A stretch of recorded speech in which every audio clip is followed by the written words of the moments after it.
Where are you from?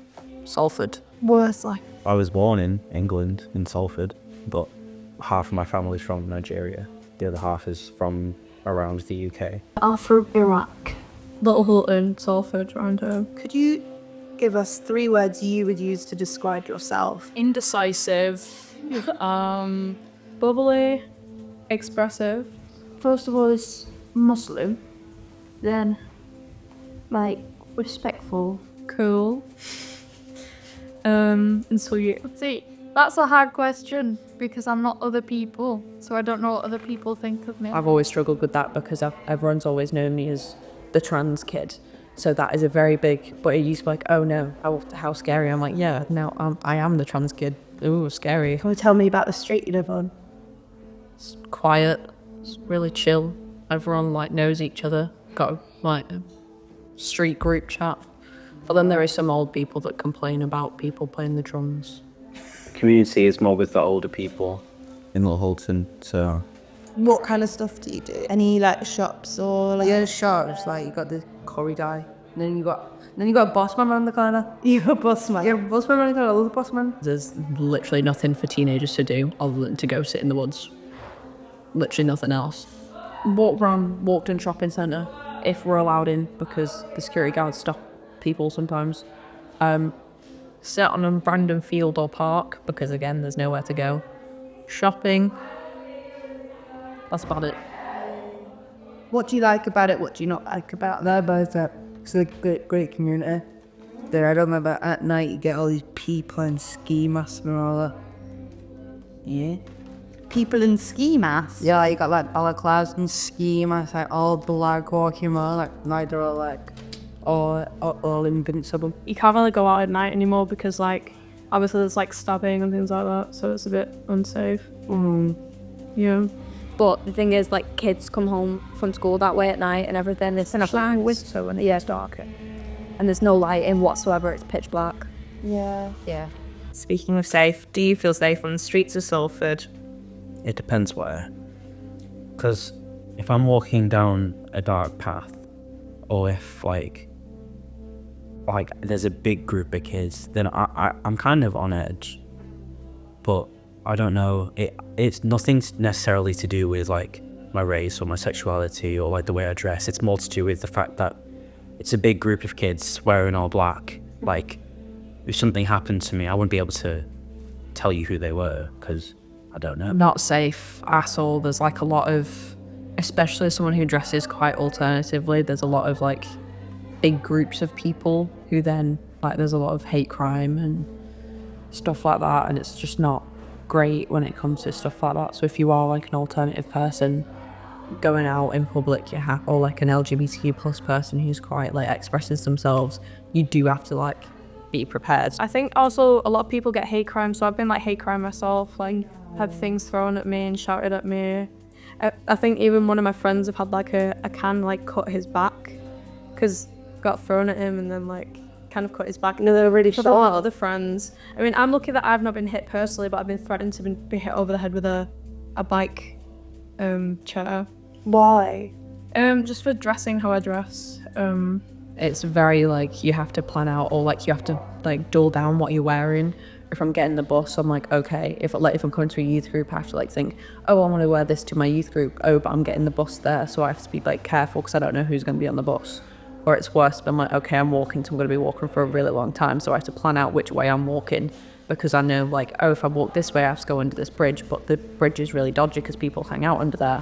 Or if I go this way, oh, but there's a park that way, and they all hang out in the park, so you have to like plan where you go in, and it's just a lot of effort. Sometimes I'm not even allowed out at night because like it's not because my mum doesn't support how I dress, it's because she doesn't want anything to happen to me because of how I look, and it's And that's really hard because I'm sure your mum wants to like celebrate you, but they want to protect you. yeah.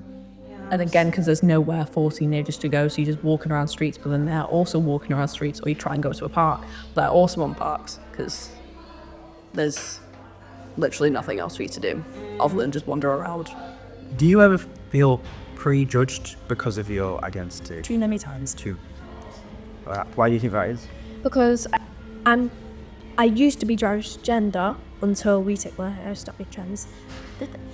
And I felt like, oh my god, I am too goddamn nervous around people. I'm like really anxious around people because I'm thinking, please stop judging me. I'm more that as well, don't worry. The high school was really a horrible experience for most people, I think. And I'm in little year 7 me who's like tiny, and then all these year 10s and 11s like, we know, we'll like bully you and smash your head into a wall, and I'm like, okay, let's not do that, guys. I've noticed that a lot of times when I'm on the bus or on the train, obviously it's mostly white people, but they tend to like hold themselves in more, like with their valuables, because like they see someone who's a person of color, and obviously they're like the stereotype is, oh, black people steal everything. Do you ever feel prejudged based on aspects of your identity? Yeah, Why? How? because it's not really very well hidden that I'm autistic, and it's something that comes with a lot of stereotypes. You can't really shake it when there's not, because people won't usually say it to your face. Yeah, I don't mean. Where do you feel comfortable expressing yourself to Salford? Ew. Here. Okay. Here, Yeah. at this group. Yeah. Oh, why do you feel like that? I don't know, it's just a very chill environment.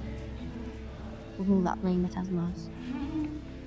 I like how everyone knows each other. It's a small group and it's always the same people that come all the time. That's why I really like my youth groups, because it kind of breaks up my day, because it's like go school, come home, homework, go school, come home, homework, and it's like that thing I get to look forward to where it's like I get a break. Like, I can go chill with my mates and I don't have to like stress and just be sat on my phone all day. The youth group like really impacted us. Before the youth group, I was like, I had no friends except like the one from schools, but they were like just friends from school that I just to play with our break time or anything, and I didn't really go out to do anything with them like play. So I felt really isolated. But then after this youth group, I met like more of my friends, like some are like Trixie, Jacob, Jess, and every single one of them. And then it just teaches me of like races, sexuality, and everything. Yeah. Like, why did you start coming here? Got forced. Like joking, I got forced. You got forced by who? Social work. Social work. That's what I call it, the early help call, the social worker. The social work. All right. And what do you like about it here? The community. And Jess and all that. Yeah. Jess is the first person who came to mind, so I've just recently talked to her. In there. Yeah. Like Cardinal. Yeah. You like the. Like they're all like open to doors and all that taught to.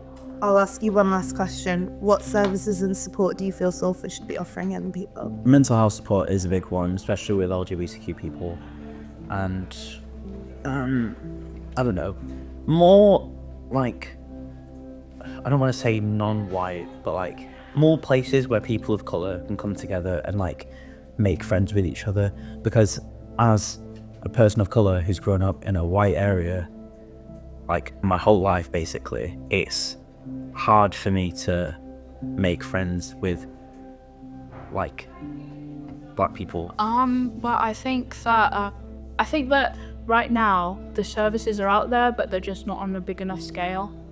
So like there's youth groups and stuff like that, but I don't think a lot of people have heard of them, and they haven't been really advertised out there. And I think a lot of services, because the wait times are so long, that it can be quite difficult. What services and support do you feel Salford should be offering young people? Like, what would make your life better? Therapy?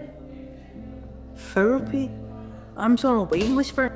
I got put on a 2-year waiting list. I've never heard them since. It's been about 5 years. I've been asking for this for 3 years, but now you think, and I'm like, hey, my life's in danger because of me.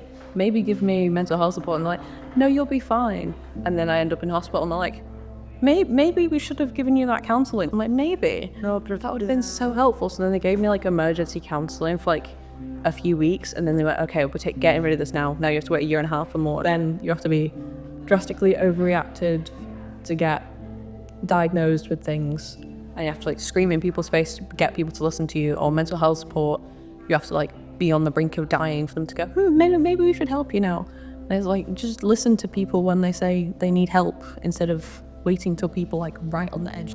This is called authoring our own stories. What would you like for your story? What do you hope for your own story? Like when I'm older, obviously I want to be able to like medically transition, because I feel like that would be really freeing for myself. And I want to be able to advocate for other people's rights. I want to like be able to protest for people's rights and advocate for stuff like that. And I do like try and do as much as I can, like with my youth groups and stuff, but there's only so much you can do to advocate for people's rights when you're 14. Right now, I'm studying health and social care, so I'm hoping to get in that sort of sector, most I think within mental health and stuff. And I hope to see myself in a job that I enjoy and that I'm not going to be judged. Just to be happy who you are. Yeah. That's beautiful.